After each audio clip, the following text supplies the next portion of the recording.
और देखो जैसे ऐसे शर्ट और जीन्स पहना है, अब उस पर ऐसे ये बैग रख लो और बहुत कूल लगता है। और इस बैग को कहते क्या है, इस बैग को कहते हैं पत्रकार झोला। इसको पत्रकार झोला भी कह सकते हैं, या इसको कहते हैं स्लिंग बैग कहते हैं इस बैग को, है ना। पत्रकार झोला, ऐसे झोला जैसा टांग लो और बहुत अच्छा बैग रहता है। और ये यूनिसेक्स बैग है, मतलब लड़का भी लगा सकता है, लड़की भी लगा सकती है, कोई भी कॉलेज लेके जा सकता है।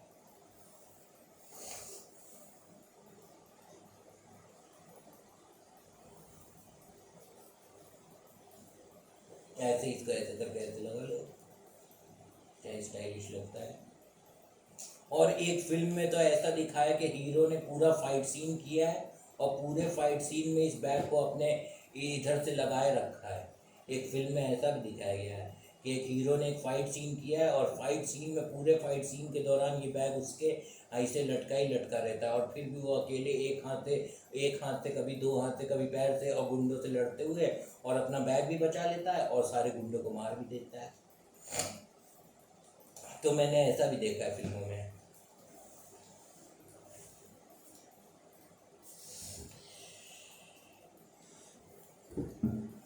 आई हैव ए पत्रकार झोला, आई हैव ए पत्रकार झोला, आई हैव ए पत्रकार झोला, आई हैव ए पत्रकार झोला।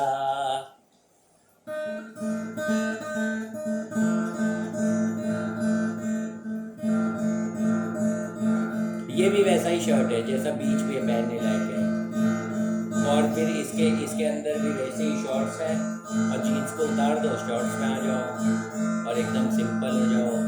जैसे किसी रिश्तेदार के घर गए तो ये शर्ट पहन ली, अंदर शॉर्ट्स पहन लिया और फिर एक जीन्स पहन ली, और फिर रास्ते भर होते हुए रिश्तेदार के घर पहुंच गए, और जब उसने बोला कि अब भैया खाना आना रात का खा लीजिए, अब सोने का टाइम हो गया, जीन्स उतारी, शॉर्ट्स पहने, सो गए, काम खत्म।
ये जो लिंग का महापुराण नाम की बुक है, इसमें एक और कहानी है। इसमें एक कहानी क्या है कि वो जो नारद जी थे वो विष्णु जी को नारायण नारायण बार बार कह रहे थे, और विष्णु जी भी सुने नारायण नारायण, लेकिन उस समय नारद जी बहुत बेसुरे थे। तो विष्णु जी ने वो नारद जी को बोल दिया कि नारद तुम मेरा नाम नारायण नारायण ना लिया करो। तो उन्होंने पूछा क्यों भगवान, क्यों मैं आपका नाम नारायण नारायण ना लूं? तो विष्णु जी ने बोला कि नारद तुम बहुत बेसुरे हो, तो तुम क्या करो, तो तुम किसके पास जाओ, तो तुम गान बंधु के साथ जाओ। तो उसके बाद नारद जी गान बंधु के पास गए। गान बंधु उस समय के जमाने के किन्नरों को कहा जाता था। फिर उस समय के किन्नरों ने उन लोगों को गाना सिखाया।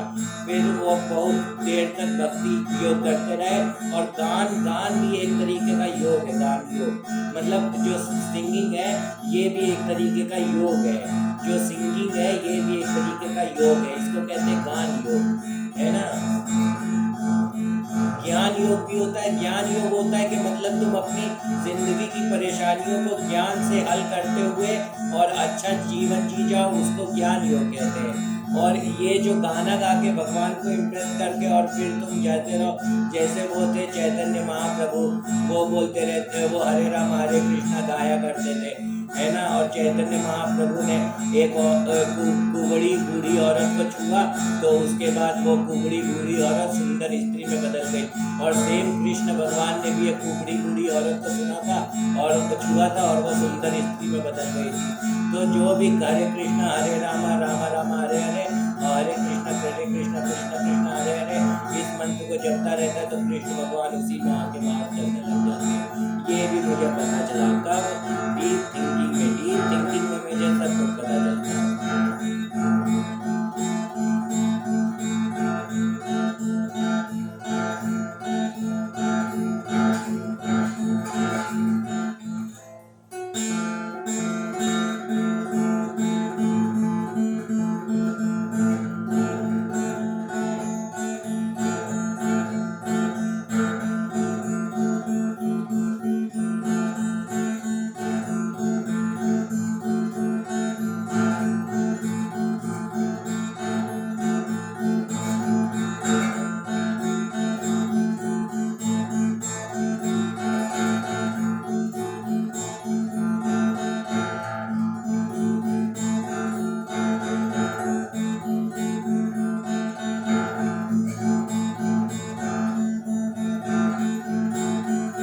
नारद जी वीणा बजाते थे और वो जो था कौन, रावण, वो रुद्र वीणा बजाया करता था।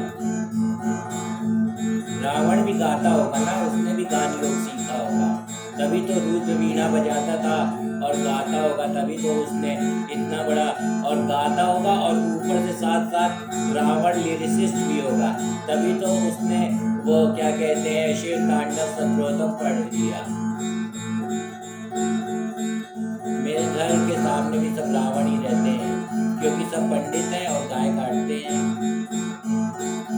जब पंडित हो के तुम गाय काट रहे हो तो तुम रावण ही हो, क्योंकि रावण भी पंडित था, ऋषि का पुत्र था और गाय काट देता था।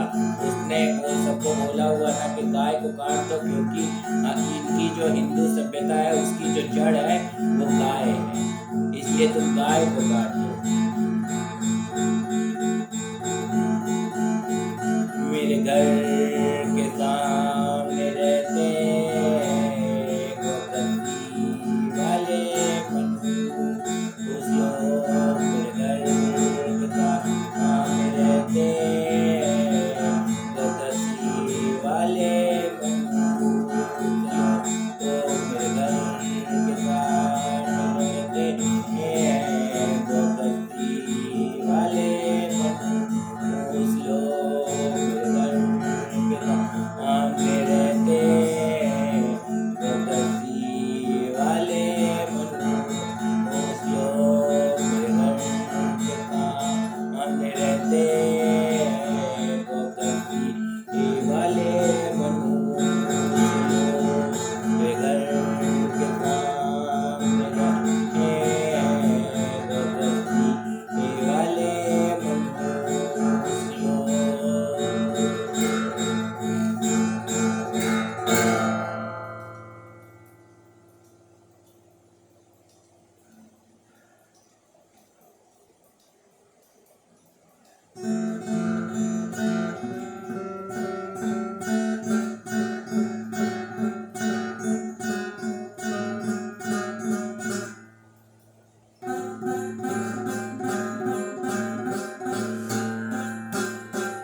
बस जीरो थे, कल तक मेरे फॉलो और सब्सक्राइबर जीरो थे, कल तक मेरे फॉलो और सब्सक्राइबर जीरो थे, कल तक मेरे फॉलो और सब्सक्राइबर जीरो थे, कल तक मेरे फॉलो और सब्सक्राइबर जीरो थे, कल तक मेरे फॉलो और सब्सक्राइबर जीरो थे, कल तक मेरे फॉलो और सब्सक्राइबर जीरो थे, कल मेरे फॉलो और सब्सक्राइबर जीरो थे, कल तक मेरे फॉलो सब्सक्राइबर जीरो थे, कल तक मेरे फॉलो और सब्सक्राइबर जीरो थे, कल तक मेरे फॉलो और सब्सक्राइबर जीरो थे, कल तक मेरे फॉलो और सब्सक्राइबर जीरो थे, कल तक मेरे फॉलो और सब्सक्राइबर जीरो थे, कल तक मेरे फॉलो और सब्सक्राइबर जीरो थे, कल तक मेरे फॉलो और सब्सक्राइबर जीरो थे, कल तक मेरे फॉलो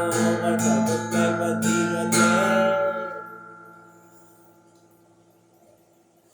पर आज तो 100 लोग हो गए, एक से अनेक होंगे, पढ़े लिखे और नेक होंगे सब्सक्राइबर्स।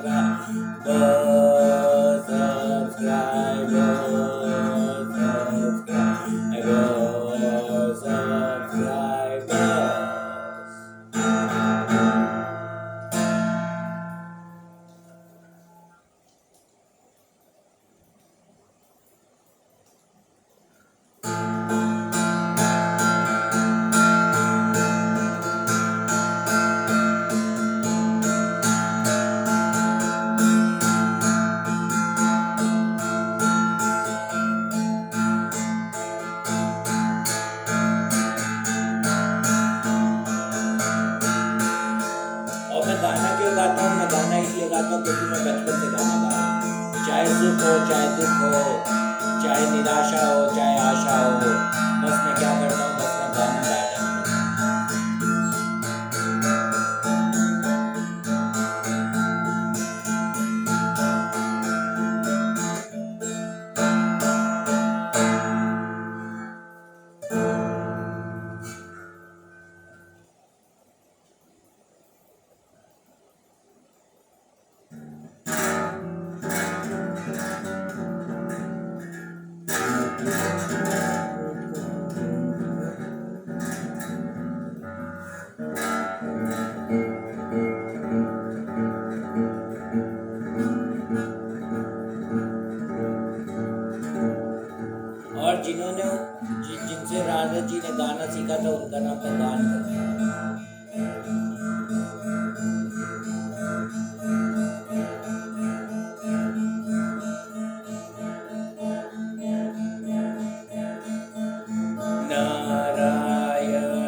कैमरे के सामने कभी कभी गिटार बजाता हूँ, तो मुझे गिटार बजाना थोड़ा थोड़ा आता तो है, तब तो मैं बजाता हूँ। अगर मेरे को कुछ आता नहीं होता तो मैं रोज़ कैमरे के सामने क्यों आता।